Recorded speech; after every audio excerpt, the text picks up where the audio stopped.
For this video, I'm going to do my favorite reaction video. This time, react ako on the call financial market outlook for 2026. So, meron sila ditong mga presentation and magre-react ako on different topics, different subjects. Share ko yung opinion ko as a simple retail investor.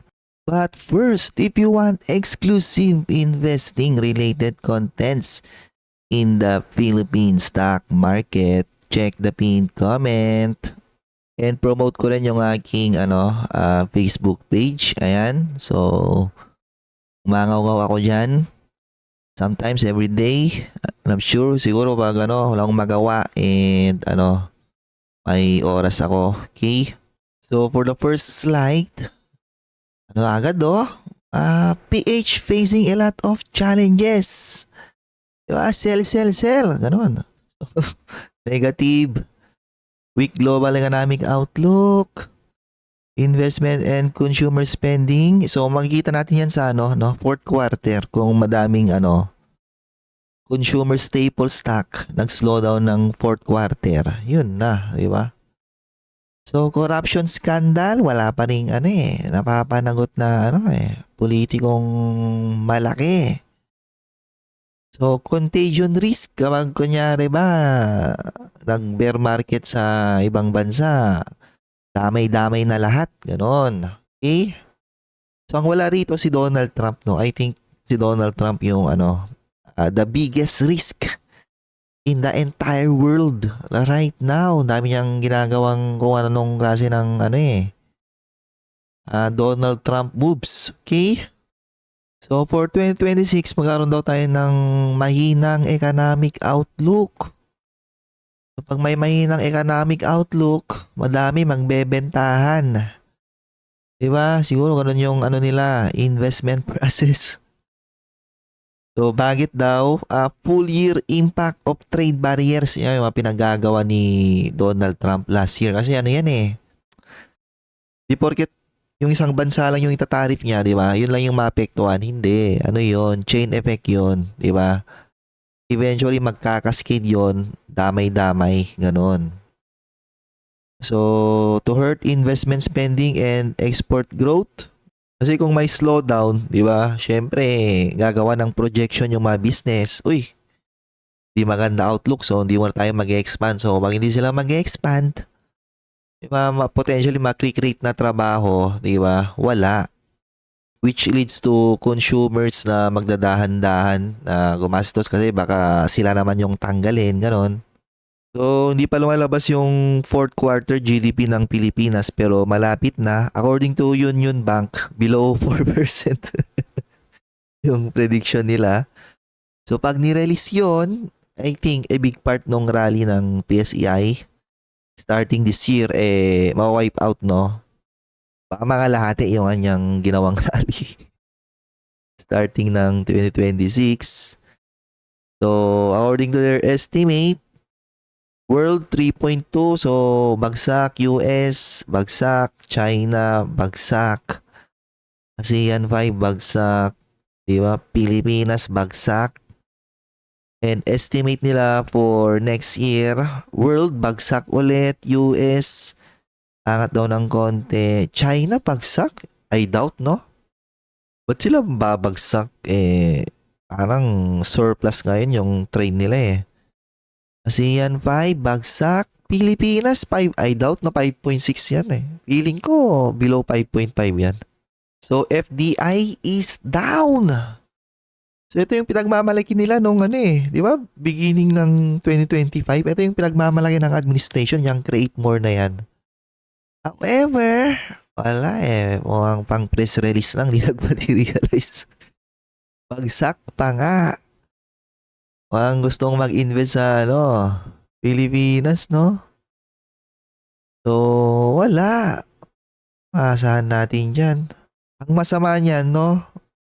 May mababasa kong article, may daw silent exodus ng BPO. So, watch out for the unemployment rate ng Pilipinas ng 2026. Possible pumitik yan no? Ayan no, eto na yung sinasabi ko. Business holding back on hiring and expansion. Ang pangit lahat pababa. BBM, again, ang tanong ko, anong gagawin natin? Of course, corruption scandal. Magdadaan-daan sa government spending pero I think ibinalik yung di ba yung tinapyas na spending ng kunyari DPWH.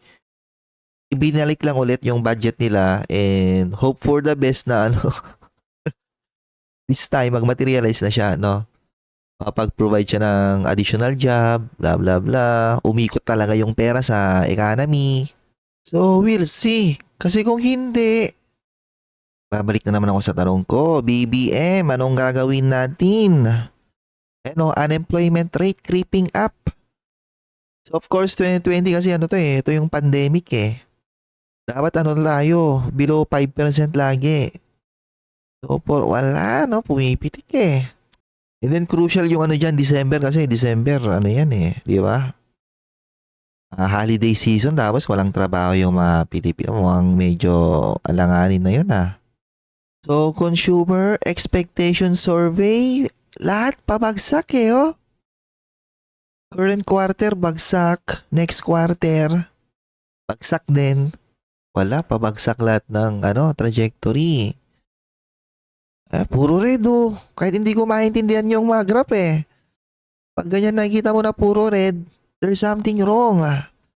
Numerous threats facing the US economy and stock market. Wala, US talagang madaming threat yan, no?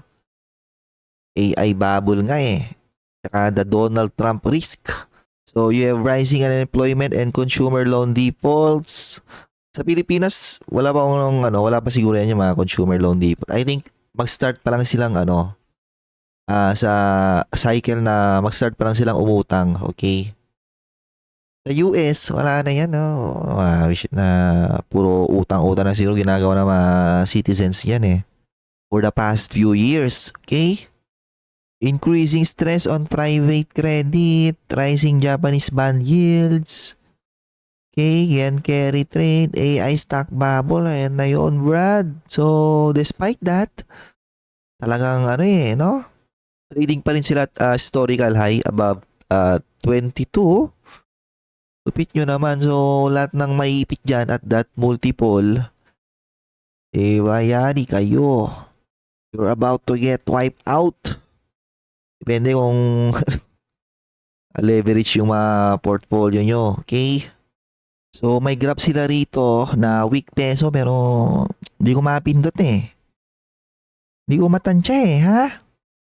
Basta weak peso is in general bad siya sa sa Philippine economy and some other companies. Kaya nga di ba, i-monitor mo paano gumagawa ng reaction adjustment yung mga businesses. Ngayon, there are some reasons pa rin daw to stay optimistic. Of course, low inflation, interest rate, so negative price in, na-agree ako dyan. So, sinasabi niya rito, may contagion risk pag nag-correct ang US. Diba? Kunyari yung kanilang Nasdaq 100. Feeling ko more than 50% yun Pero kahit mag-correct sila more than 50%, siguro PSE at most, negative 20%. And then, magre-rebound lang siya agad. Kasi nga, madaming sasalo. Okay? Kasi nga, masyado na siyang undervalued, no? Pag nag-correct pa siya ng more than 20%, baka makikita tayo ng mga SM, no? Mag-yield ng more than 3% kanilang dividend. And may possible daw siya na rotation sa emerging market. Na possible maambunan ang Philippine stock market. And you have the banks, property, and consumer na potentially baka maging resilient pa rin sila. Ngayon, speaking of maambunan, no? So far mo ang naambunan naman this year ang Philippine stock market. So ito pala yung stock market update ko. Down ang PSI ngayon ng 0.73. Ibig sabihin, nasa na lang to ngayon, 5 year to date. Still, inline siya sa emerging market. So far, naambunan tayo ng maybe capital rotation. And you are still outperforming the US. Okay, ayan, outperforming Southeast Asia, outperforming international, outperforming the total world. And yung portfolio ko is still holding up pretty well. So, nasa ano siya, 4% plus. Mahaba pa yung 2026. So, potentially, lalaki pa yan. So, as of now, not bad for PSEI, no? So, inflation is still cooling down. Ang target is, I think, 2% to 3% ata. So, BSP, pabagsak. Sakad mo na yun sa 4% para ganda-ganda. Okay. So, PSEI is trading close to the global financial crisis. Grabe. Anong nangyari after that, that low valuation period? Ayan nagrally ang PSEI. Yun na yun, Brad. Hindi mo ba nakikita yung nakikita ko? Bulag ka ba, ha? So, many stocks are trading below prices 10 years ago despite higher profit. Mostly nung mga siya is yung property sector, no? Kasi nga sila yung unang tinamaan ng bad sentiment due to elevated interest rate dati. So hanggang sa ngayon, di ba sila nakaka-recover? So I think may opportunities yan sa property sector. Pero yung mga JFC, ganyan. Dati kasi nagtitrade yan at premium multiple, no? Mga 30 plus, 40 plus. Sila SMPH. Kumbaga lang siya, no? Normalization of multiple relative sa kanilang bagong growth trajectory. Okay? Yan sila URC. Mga nagtitrade yan dati at premium multiple kaya natural lang na magko-correct mga yan. Yan sila Ayala, SM. Okay? Example, si URC, di ba? Na-analyze ko to dati sa channel ko nung titrade siya around 120. During that time, growing na siya or growing pa din. Sabi ko, overvalued. Ang stock price yan, nasa 70 lang Fast forward today. Doon siya ngayon. Stocks with high dividend yields minimize their risk of becoming value trap. Okay? You have the utilities, Telglo, tatas ng yield nila, no? Saan ka nakita ng ganyan? Tapos magko-correct ng, or kunyari magkaroon ng contagion effect, no? Nag-correct yung US, nag-correct yung, yung Pilipinas ng another 20%, aba, malamang mag-skyrocket tong mga yield ng mga to. So, yun yung malupit. Yan yung sinasabi ko na kapag nag-correct tayo ng 20%, madami magsasaluhan dyan ng mga investor, institutional. So, magre-rebound din ulit agad. Unlike pag US, pag nag-correct sila ng 50%, di ba? Sasaw-saw muna sila doon. Then you have the cyclical, ambient, tatazo. Pero DNL, I doubt na mamimigyan ng 6.5 yung DNL na yan. Wilcon, I doubt, no? I think pag di-decrease ulit ng dividend yan. Okay. Then you have the REITs. Okay. Tataas, di ba? Tapos yung iba, gusto, tawag nito, gusto, digital bank na pabagsak na yung, yield nila, money market, time, di ba? Ay, nako. So, rotations on emerging markets could trickle down to PH market. Okay, so, basta. Eto na yun, okay? Ang capital, nagro-rotate lang yan from one market to another. Tapos na yung, era ng US. Magpapahinga na yan, in my personal opinion. So, kapag nagpahinga yan, yung capital na, or yung mga nag-book ng profit doon, magro-rotate yan, maghanap yan ng panibagong market. Okay. So, you have the banks, concerns on margins, provisions are overblown. Ito yung concern ko nung start ng 2025 or last year. So, yung concern na yon parang nung first 2 quarters, no, medyo nag-slow down sila and then after ng third and fourth, may mga nag-re-accelerate So, talagang gumagana pa rin yung mga bangko Yan sila BDO, BPI, nag-slow down to mga first 2 quarters, CBC, and then CBC after ng first half, nag-accelerate na naman siya. PNB accelerating, MBT still stable growth. Ewan ko sa mga to, SECBU, wala, SECBU, BPR, CBC. So banks, okay, net interest income increasing. So, kasi madaming yung utang dyan eh, no? Magsisiutangan na yung mga yan eh. Saka na in the future or maybe next year kung mapagbayad sila or hindi, di ba? Then you have the property sector. Could the worst be over? Possible, di ba? Growing sila eh, very resilient. In fact, may mga properties ngayon na nagrarally na eh. Mapapansin ko eh. So may mga example sila rito. Property take-up sales na, increase na ulit eh. SMPH increasing, WEG increasing. RLC kasi more on ano to eh. More on malls, blah blah blah. FLI increasing, VLL increasing na lahat eh, no? You have the office leases increasing, resilient mall leasing, negative largely priced in, average PE. Actually, mataas yung average PE niya kasi inahatak siya ng Ali tsaka SMPH. Pero kung ang i-average mo lang ng PE dito, RLC, MEG, FLI, mga ganyan, mga below 5 yung mga yan eh. Kaya nga hindi ako optimistic kay Ali tsaka SMPH, mga pwede pa yan, mga lahati eh. Or best case scenario, mag-sideways lang yung dalawang yan eh. So, consumer sector, yung mga commodities na ginagamit nila is falling. Ayun, no? Di ba? Baka gumanda na yung margins nila ng 2026. Therefore, better profits. We'll see. So, ito na yung stock picks. Okay. Tara, 8. Same.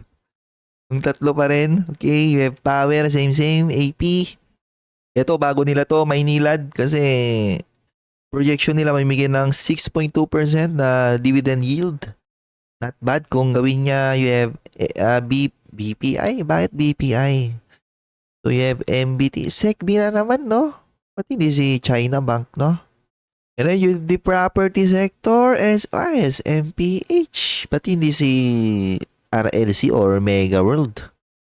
And then consumer, no? DNL. Feeling ko na lang hindi siya mamimigay ng 6.3% na unless sobrang ganda ng fourth quarter niya, then maybe mamimigay siya, pero sa nakikita ko, I doubt mamimigay ng 6.3% ng 2026. Okay. And I think ayun lang muna for this reaction. May marami pa rito. May pa, technical analysis. Magre-react din ako dyan kahit di ako gumagamit. Meron ding most requested stocks and Q&A. So, abangan nyo yon.